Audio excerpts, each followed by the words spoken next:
All Americans under the U.S. Constitution are entitled to rights, and it ought to apply across who you love and who you marry. The message to us is you cannot be who you are.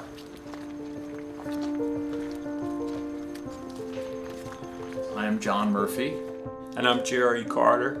We met on January the 1st, 1985, and we've been together ever since. We decided to move to Richmond after having been invited here to visit. We came to like the climate, the people. We have family here, and we're about to become grandfathers, and we're excited about that.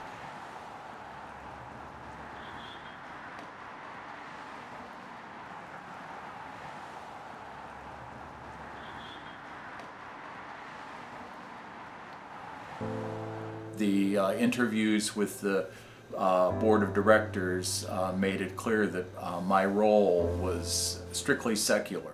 8 days after I started, with things going swimmingly from all directions, I had a call from the administrator saying, "John, you're going to have a visit from the diocese in a little while." I jovially welcomed them into the conference room. We sat down, and with blunt force and no introduction or background, the CFO of the diocese said, "We understand you're in a same-sex marriage." And I said, "Yes, that's true." And he said, "Unfortunately, that renders you unfit for this position, and today is your last day."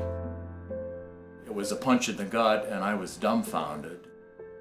It never occurred to me that being gay or being in a same-sex marriage would be an issue or have anything to do with my qualifications for the position.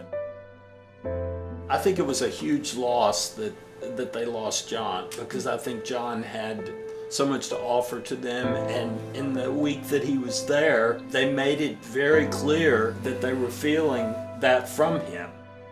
Immediately thereafter, I started getting phone calls from all of the people who had interviewed me, all of the lay board members, and they said to me, "John, we're so sorry that this has happened. We want to let you know that we met with the bishop yesterday. We refused to fire you. We told him that unanimously you were doing a very fine job, and that if he wanted to do that, he had to do that through his own office.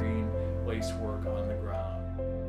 In the days that followed, I observed what was a very sad and disturbing reaction. He by nature, for 30 years, and this is one of the qualities I love about him, has been always optimistic.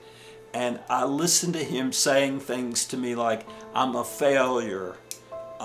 Nothing in my career has ever meant anything." I have spent a lifetime believing that I am a person worthy of God's love, and a lot of times I'm getting a contrary message, and this firing message seemed to reinforce that. We've made tremendous progress in this country with gay rights, and certainly the Supreme Court decision, which allowed us to get married, we celebrated.